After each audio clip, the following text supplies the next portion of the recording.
House in Baltimore Convention Center, and this guy visits us every year. He doesn't always bring me lunch, though. This year he did bring me a sandwich here. I've got a blimpie sandwich. Got a little depth to it, man. It feels nice. I wouldn't have eaten that gruel they were serving the media out there today if I didn't know you. You know, Mary Lou Retton brought me ice cream yesterday. Oh, she did. Now, this doesn't top that. I mean, but no. it's you. I mean, well, it's I don't top Mary Lou Retton either. You don't top. That's what I meant. That's what I wasn't judging the food. I was judging. How are you? I'm good. Still I'm feeling good? Life's good. Yeah, it's really good. It's mellowed out a bit and smoothed out a bit, and it's wonderful. Where's home for you these days? You're so associated with Green Bay. You know? I spend a lot of time in Wisconsin, but I'm in Boise, Idaho. That's my home. That's my country. That's where I grew up. I've never heard a bad thing about Boise, Idaho, and I visited about 20. God, I'm getting old. It was 23 years ago I was in Boise, Idaho, and I'm still saying good things about it, but I bet I wouldn't recognize it, right? It's growing. It's like everything in the nation. It seems like they're growing. But it's a wonderful city. I've been there about, 35, 40 years now and love it. Why there? First of all, it was home. And home can be a flat rock in the desert or a high mountain peak, but it's home. Right. And the friends are there, the family's there, the brothers, the sisters were there. And all of my buddies from college were Idaho folks, most of them.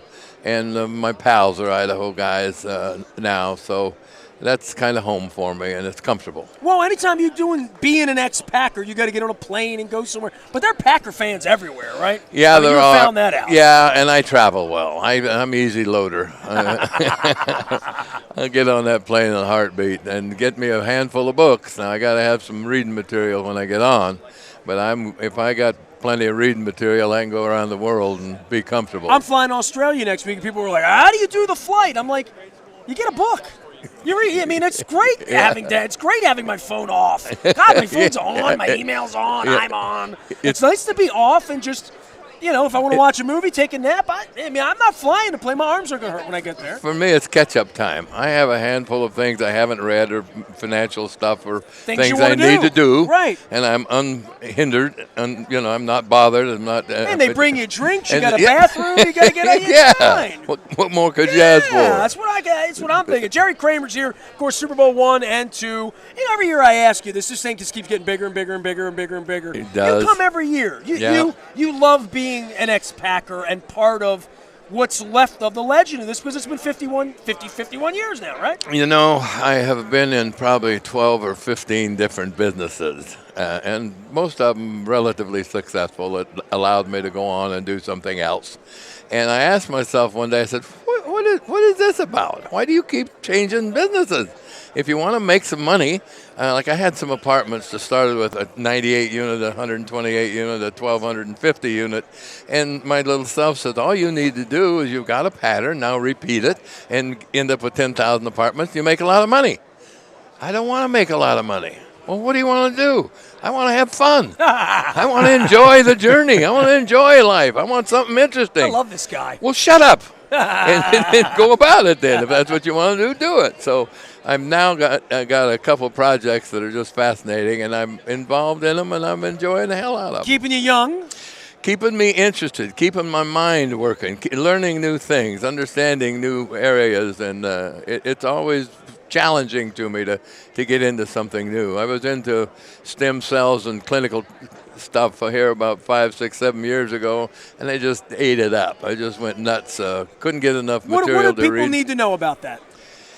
My wife had a bone marrow transplant on a DNA match. My wife's battled leukemia, so anything that's study, science, cancer, stem cell, that's in her wheelhouse. We are moving so rapidly in the medical world, and especially on the stem cell world, and we're able to do so many different things. We have like over 200 different types of stem cells now. My wife's alive, and she never would have been alive 20 years ago. Exactly right, and there's an awful lot of that. This is going to be ultimately one of the great advances in the history of medicine. We're still not 100%. We're 80%, 85%, maybe. Sometimes it takes a little longer than we think, and sometimes we don't understand everything we should, but it's an incredible advance, and it's I've just had a stem cell shot about 5 weeks ago for a back problem, and it's starting to feel better. It's working for me, but it's not there yet. So I am a believer in it. And I went when I first started looking at the universities. I mean, I'm looking at doing a anti-aging, early detection, prevention clinic.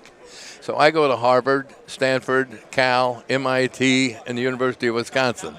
They open the door, open the gate, take me into the laboratory, spend 3 or 4 hours with me, showing me their research, showing me their animals, the critters, and the whole thing, and explaining things to me. It was a wonderful opportunity and a wonderful experience. Going back to college. Went back to college, learned something. Jerry Kramer's here for Super Bowl 1 and 2. On behalf of Blimpie, it's again, Mary Lou Retton was prettier bringing me food yesterday, Okay. but I'm going to let you tell me about the sandwiches. Let me tell you what to do with that. You eat go out, and first of all, you get a 3-foot Blimpie. Now, they got a 6-foot, and they got a 3-foot. So if you got a lot of folks coming to the house for the ball game, get 2 3-footers.